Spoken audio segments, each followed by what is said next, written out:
Hello नमस्कार दोस्तों, आप सभी का स्वागत है आपके अपने यूट्यूब चैनल AP91 पर साथी। चलिए आप सभी के लिए बड़ी खबर जो है बिहार शिक्षा विभाग की तरफ से आ रही है। तो इन सारी चीजों को लेकर के हम एक एक करके वो सारी चीजें देखने वाले हैं। जैसा कि आप देख पा रहे हैं यहाँ पर इस चीज को लेकर के आपने देखा होगा कि जो ठंड की जो छुट्टियां हैं वो लगातार धीरे धीरे हर एक प्रखंड वाइज सीधे सीधे नोटिस आ रहे हैं और छुट्टियां लगभग तय मानी जा रही हैं। और ये आपने देखा भी होगा। आगे देखेंगे अभ्यर्थियों से 3 जिलों का जो ऑप्शन है वो विकल्प जो है वो मांग लिया गया है। जो 3 जिलों की जो ट्रांसफर से लेकर बात करने वाले हैं। और यहाँ पर मेन मुद्दा अपना रहने वाला है यहाँ पर जो डिस्टेंस है, जो दूरी है, उसको लेकर के प्राइवेट संस्थानों के ऊपर निर्भर ट्रांसफर। जी हाँ दोस्तों, बिल्कुल सही बात है। प्राइवेट संस्थानों के ऊपर अब जो ट्रांसफर जो रहने वाला है शिक्षकों का, वो चाहे किसी भी वर्ग के आप शिक्षक हैं, प्राइवेट संस्थानों के ऊपर आपका निर्भर हो चुका है। साथ ही आप देखेंगे कम दूरी वालों का नहीं होगा ट्रांसफर। जी हाँ दोस्तों, जो जिनकी कम दूरी है उनका लगभग ना के बराबर संभावना जिनकी कम लग रही है। अब वो कितनी दूरी के शिक्षक हो सकते हैं, कितनी दूरी आपकी है, वो आगे मैं आपसे डिस्कस करने वाला हूँ।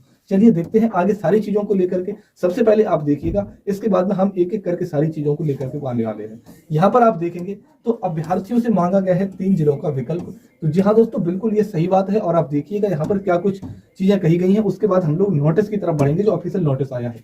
प्रधान शिक्षक अभ्यर्थियों से 3 जिलों का विकल्प मांगा गया है। बीपीएससी ने पदों को लेकर सूबे में 36,947 अभ्यर्थियों की अनुशंसा की। जिले में लगभग 1600 अभ्यर्थियों ने यह परीक्षा पास की है। इनकी काउंसलिंग 9 से 13 दिसंबर तक हो चुकी है।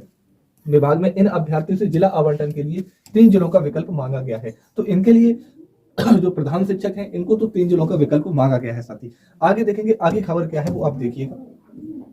यहाँ पर आप देखेंगे कुछ पहले इस चीज को जरा गौर करिए। यहाँ पर आप जानते भी हैं जो आज तक के जो वरिष्ठ पत्रकार हैं रजनीश जी, उन्होंने क्या कुछ कहा गया है, उनके द्वारा क्या कुछ आया है। तो वो उनके जो कल उन्होंने एक पोस्ट की कुछ बातें उससे क्लियर हो गई हैं। कुछ बातें क्लियर होती हैं और क्या है कि यहाँ पर देखिएगा उन्होंने बताया इस चीज को लेकर के कि बीमार जो लोग ग्रसित रोग हैं, ग्रसित रोग से जो पीड़ित लोग हैं, उनका ट्रांसफर 100% होगा। वो ये बातें कह रहे हैं, है ना। उनकी पोस्ट से ये क्लियर होता है। दिव्यांग का ट्रांसफर होगा, ये भी क्लियर है। ये चीजें लगभग क्लियर हो चुकी हैं।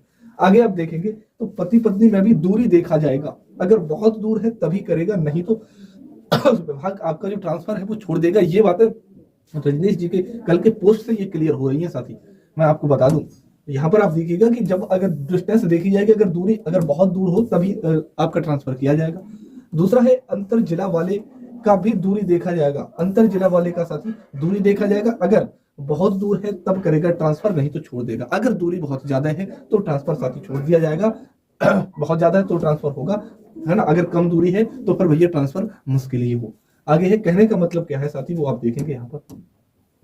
यहाँ पर आगे देखिएगा पॉइंट नंबर 1 और 2 में भी बहुत कम लोगों को ट्रांसफर हो पाएगा। शायद कुछ हजार ही ऐसे लोग होंगे जिनका जो ग्रसित रोग से पीड़ित लोग हैं और जो पति पत्नी है उसमें बहुत कम लोग हैं साथी जो इससे जिसका ट्रांसफर होगा। सबसे ज्यादा ट्रांसफर रहने वाला है, जो आवेदन आया है सबसे ज्यादा वो दूरी को लेकर के आया है, डिस्टेंस को लेकर के ज्यादातर शिक्षकों ने आवेदन किया है।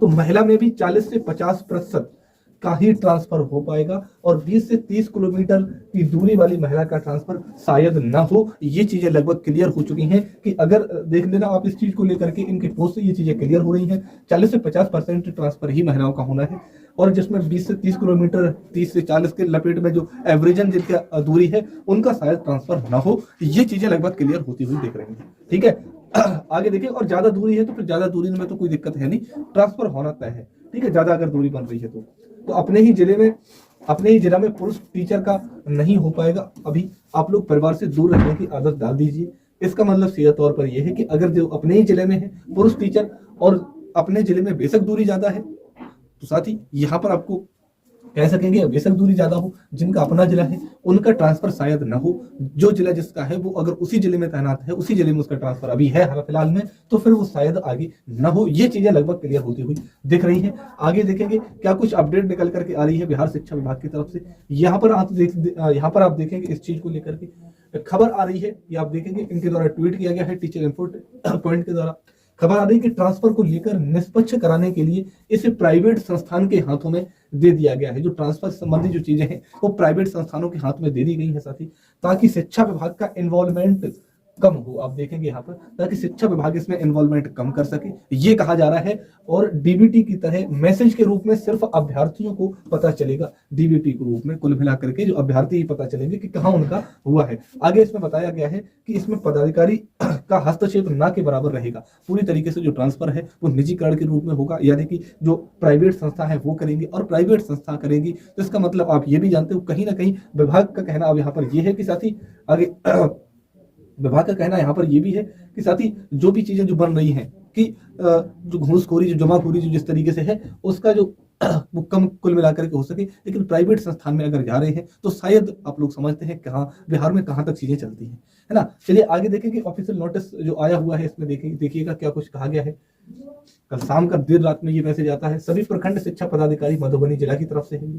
विषय है क्षमता परीक्षा 2024, प्रथम उत्तीर्ण शिक्षकों के विद्यालय योगदान के उपरांत विभागीय पोर्टल पर तकनीकी योगदान कराने के संबंध में। देखिएगा बहुत इंपोर्टेंट आप सभी के लिए है।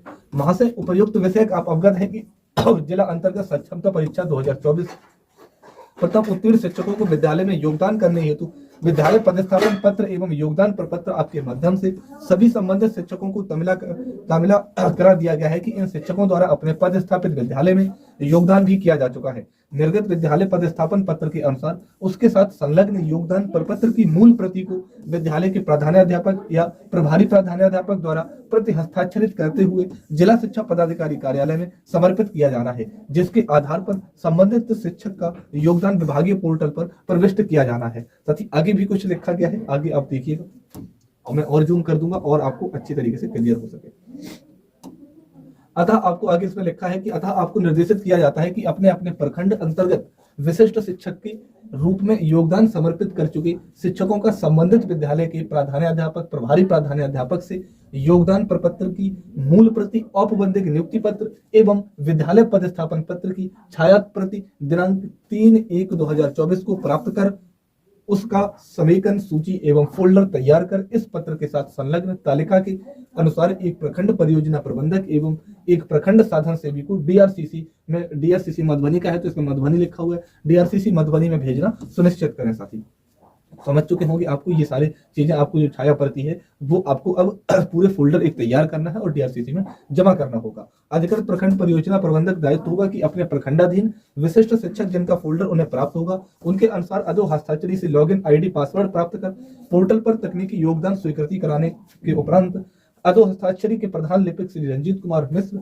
मोबाइल नंबर दे रखा है उन्होंने, को प्रतिवेदन उपलब्ध कराकर ही प्रतिनियुक्ति स्थल छोड़ेंगे। ये इन्होंने कहा कि है ना। तो किस तरीके से चीजें बिहार में चल रही है, देखो शिक्षा विभाग तो एकदम एक्टिव है इस चीज से, आप भी जानते हैं, है ना। लेकिन ट्रांसफर में शायद इन्वॉल्वमेंट कम करे, खबरें तो ये भी निकल के आ रही हैं। अगर ऐसा होता है तो शायद शिक्षकों को दिक्कत तो होगी, लगभग चीजें जो बन के आ रही हैं। आगे देखिएगा, और इन्होंने जो अभी मैंने आपको नोटिस पढ़ा है बताया अभी, उसमें लिखा हुआ है और उसके लिए जो समय तालिका है वो दे रखी है। विशिष्ट शिक्षकों की तकनीकी योगदान स्वीकृति हेतु समय तालिका हर एक प्रखंड वाइज इसमें दे रखा है। आप देखेंगे प्रखंड का नाम है अंधरा, अठाड़ी, झांझरपुर, यहाँ पर डेट दे रखा है 4/1/2025। इन लोगों को तो यहाँ पर 4/1/2025 तक कर ही देना पूरी तरीके से अपने जमा, लखनऊ और मधेपुर और बाबूवरही में, है ना। आगे देखें कलू, आही, खजौली, पंडौल, रहिका, राजनगर, इसमें 6 तारीख तक योगदान जो फोल्डर है वो जमा करना है साथी यहाँ पर, है ना। तो इसमें आप डेट एक बार देख लीजिएगा। तो और खजौली, पंडौल, रहिका, राजनगर, है ना, इनको करना है 6/1/2024 तक, ठीक है, 6 तारीख तक, 6 जनवरी तक। आगे देखेंगे बसोपट्टी, जयनगर, लदानिया, बैनीपट्टी, बिस्फी, हरलाखी, है ना। तो ये 7 तक करना है, बिस्फी तक, हरलाखी यानी कि 8 जनवरी तक, मधुबापुर ये भी 8 जनवरी तक फोल्डर जमा कर देना आपको, ठीक। तो ऐसे करके ये सारी चीजें आप देख सकते हैं। आगे मैंने बता दिया है घोगरडीहा, खुटौना, लकही और फलपरास। तो ये लगभग धीरे धीरे हर एक जिले के लिए साथी आने वाले हैं, कुछ का आ चुका है, कुछ का आ रहा है। आप अपना